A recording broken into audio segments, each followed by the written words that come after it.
Hello बच्चों, आज हम लोग क्लास 12th की फिजिक्स के चैप्टर डाइलेक्ट्रिक एंड कैपेसिटेंस के एक छोटे से टॉपिक की बात कर रहे हैं जिसका नाम है dielectric strength and breakdown voltage, परावैद्युत सामर्थ्य और भंजक विभवांतर। ये चीजें क्या हैं, कैसे ये काम करती हैं, क्यों इनको पढ़ना जरूरी है इस चैप्टर में, इन सब चीजों को जानने के लिए ये वीडियो अंत तक पूरा जरूर देखिए। मैं हूं सौरभ पांडे और आप देख रहे हैं सौरभ फिजिक्स। चलिए शुरू करते हैं आज का हम लोग ये वीडियो। तो देखिए बच्चों, हम लोगों ने डाल लिया है heading dielectric strength and breakdown voltage, परावैद्युत सामर्थ्य तथा भंजक विभवांतर। एक एक करके हम इन टॉपिक्स को समझते हैं, ठीक है। तो सबसे पहले हम लोग बात करते हैं डाइलेक्ट्रिक स्ट्रेंथ की। परावैद्युत सामर्थ्य क्या चीज है, तो आप मेरी बात को बहुत ध्यान से समझिएगा तो ही आपको समझ आएगा, नहीं तो ये बाउंस हो जाती हैं चीजें कभी कभी। मान लीजिए आपके पास एक कैपेसिटर है और जैसे ही इस कैपेसिटर को आप चार्ज वार्ज दोगे तो कुछ प्लस चार्ज ऐसे आ जाता है और यहाँ कुछ माइनस आ जाता है, और इसके बीच में हम लोगों ने एक डाइलेक्ट्रिक मटेरियल रख दिया, परावैद्युत पदार्थ रख दिया। हमें पता है कि परावैद्युत पदार्थ रखना जरूरी है क्योंकि कैपेसिटेंस बढ़ानी है।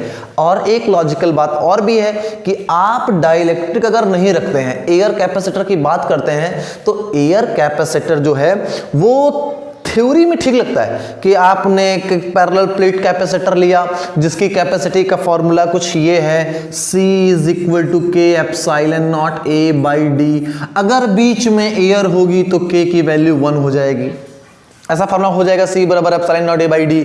और इसको हम लोग C0 से भी लिख सकते हैं, ऐसा लिखा हुआ हम लोगों ने पिछले वीडियोस में। आज हम लोग बहुत प्रैक्टिकली बात करने वाले हैं कि क्या कोई कैपेसिटर आप ऐसा बना सकते हैं जिसमें बीच में एयर भरी हो, तो आंसर है नहीं बना सकते आप। कि एक कैपेसिटर की प्लेट ये है जिस पर पॉजिटिव चार्ज, दूसरी प्लेट ये है जिस पर नेगेटिव चार्ज, तो बीच में अगर खाली है तो दोनों प्लेटें एक दूसरे से चिपक जाएंगी, ये पॉजिटिव ये नेगेटिव, अट्रैक्शन का फोर्स आएगा और ये दोनों प्लेट एक दूसरे से चिपक जाएंगी और प्लस और माइनस मिलकर के न्यूट्रलाइज कर देगा। और कैपेसिटर का काम था चार्ज को स्टोर करना, ये तो प्लस और माइनस को खत्म कर देगा बल्कि।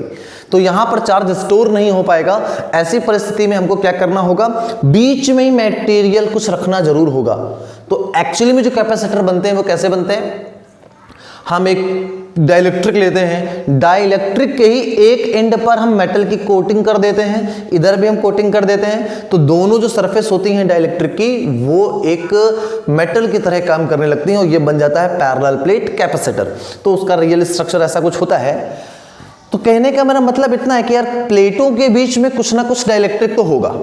तो मान लिया ये डाइलेक्ट्रिक रखा है अभी, अब यहां पर हम बात कर रहे हैं डाइलेक्ट्रिक स्ट्रेंथ। तो डाइलेक्ट्रिक स्ट्रेंथ का मतलब है इस डाई इलेक्ट्रिक की ताकत, सामर्थ्य स्ट्रेंथ मतलब ताकत होती है। तो इसकी ताकत की बात करने वाले हैं हम लोग। कैसी ताकत, तो होता क्या है कि यहां पर पॉजिटिव चार्ज, ये पॉजिटिव चार्ज इस डाइलेक्ट्रिक के नेगेटिव चार्ज को अपनी तरफ अट्रैक्ट करेगा, तो जितने भी इसके माइनस होंगे वो सब इधर आ जाएंगे और प्लस पीछे, माइनस यहां प्लस पीछे, माइनस यहां प्लस पीछे, माइनस यहां प्लस पीछे, माइनस यहां प्लस पीछे, माइनस यहां प्लस पीछे, माइनस यहां प्लस पीछे, सब ऐसे ही हो जाएगा।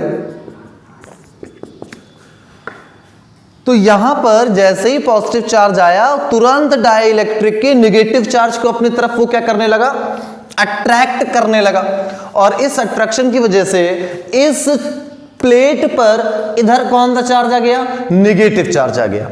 कौन सा चार्ज आया, नेगेटिव चार्ज। और पीछे कैसा चार्ज आया, पॉजिटिव चार्ज। इधर नेगेटिव और इधर पॉजिटिव। जितना नेगेटिव था बच्चों वो सभी खिसक के शिफ्ट होकर के यहां आ गया, सभी पॉजिटिव पीछे जा चुके होंगे। ऐसा हम तो डाइलेक्ट्रिक वाले वीडियोस में बात कर चुके हैं। अगर आपने वो वीडियोस नहीं देखे हैं तो उन वीडियोस को आप पहले देख लीजिए। डाइलेक्ट्रिक एंड कैपेसिटेंस नाम से सर्च कर लीजिएगा सौरभ फिजिक्स, आपको मिल जाएंगे वीडियोस, ये ऊपर आई बटन पर क्लिक कर सकते हैं। तो यहां पर ऐसा आ जाएगा। अब आप एक काम करिए, काम ये करिए कि यहां पर जो भी बैटरी हम लोगों ने जोड़ी होगी उसका वोल्टेज बढ़ाइए। वोल्टेज बढ़ाने से यहां प्लस चार्ज और आएगा, यहां पर माइनस चार्ज और आएगा, यहां पर इलेक्ट्रिक फील्ड और दमदार बन जाएगी। इलेक्ट्रिक फील्ड ताकतवर होगी, वो यहां के चार्जेस को और घसीटेगी, ठीक है। और इलेक्ट्रिक फील्ड बढ़ाइए और चार्जेस को वो घसीटेगी, और इलेक्ट्रिक फील्ड बढ़ाएं। तो जैसे जैसे इलेक्ट्रिक फील्ड बढ़ाते जाएंगे हम लोग, वैसे वैसे क्या होने वाला है, वैसे वैसे इसके जो नेगेटिव चार्ज है वो और इधर भागेगा, पॉजिटिव चार्ज और पीछे भागेगा।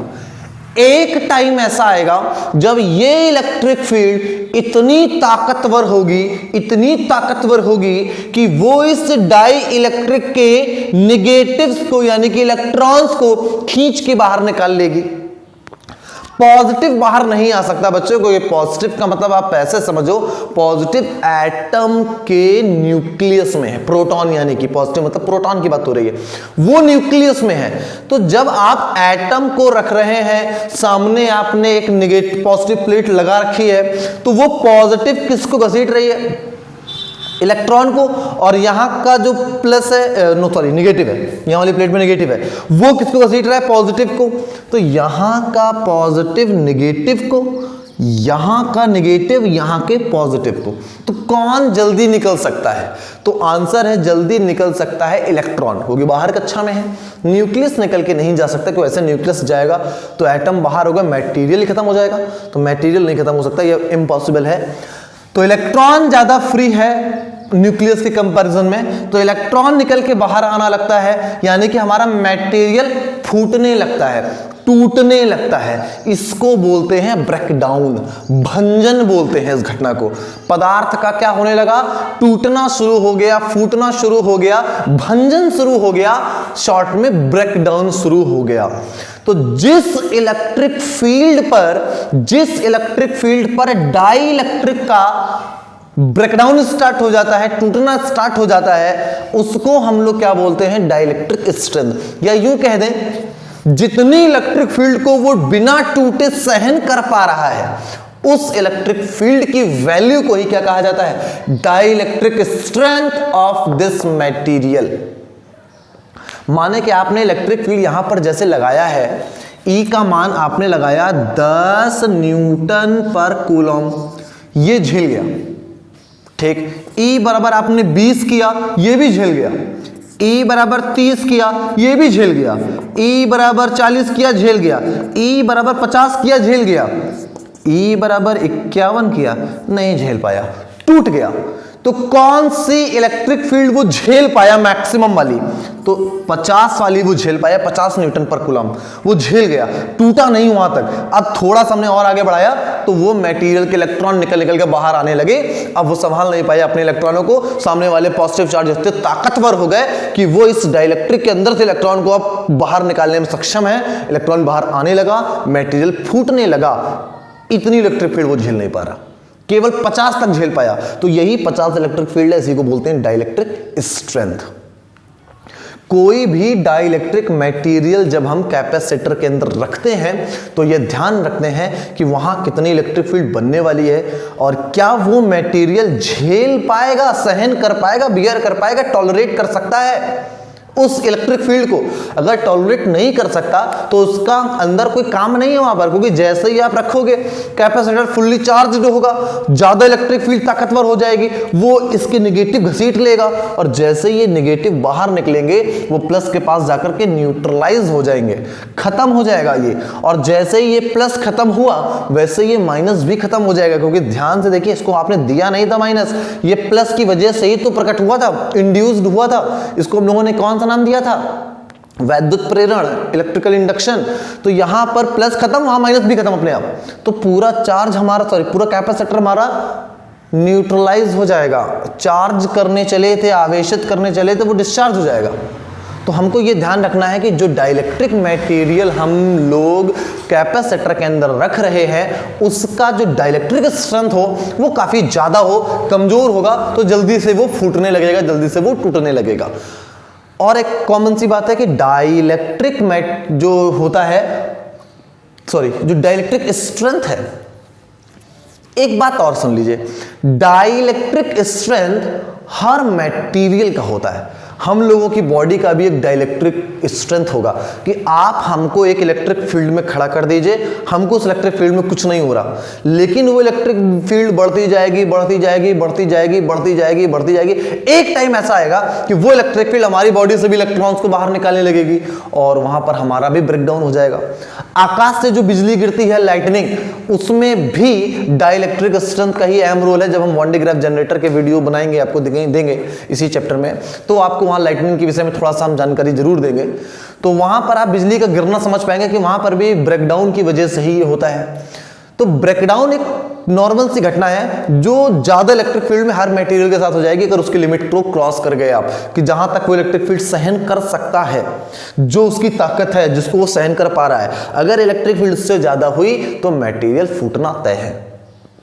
समझ पा रहे हैं बात? तो डाइलेक्ट्रिक स्ट्रेंथ समझ में आ रही है कि वह अधिकतम वैद्युत क्षेत्र, वह अधिकतम वैद्युत क्षेत्र जिसे कोई परावैद्युत पदार्थ बिना वैद्युत भंजन के सहन कर सकता है, क्या कहलाती है? परावैद्युत सामर्थ्य। तो देखिए बच्चों, क्या डेफिनेशन है डाइलेक्ट्रिक स्ट्रेंथ की? वह अधिकतम वैद्युत क्षेत्र जिसे कोई परावैद्युत पदार्थ बिना वैद्युत भंजन के सहन कर सकता है, यानी कि वो मैक्सिमम इलेक्ट्रिक फील्ड जिसे कोई डाइलेक्ट्रिक मटेरियल बिना टूटे बिना फूटे सहन कर सकता है, परावैद्युत सामर्थ्य कहलाती है।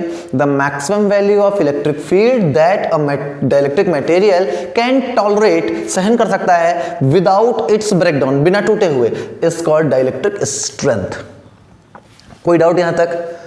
ओके, अब हम लोग बात करने वाले ब्रेकडाउन, जो इसके बाद का ही प्रोसेस है। ब्रेकडाउन वोल्टेज क्या होता है? अब यहां पर इलेक्ट्रिक फील्ड की बात कर रहे थे, यहां पर वोल्टेज की बात करना है। बस यहां पर भी ब्रेकडाउन था, यहां पर भी ब्रेकडाउन ही है, अंतर कोई नहीं है। यहां इलेक्ट्रिक फील्ड है और यहां पर वोल्टेज है।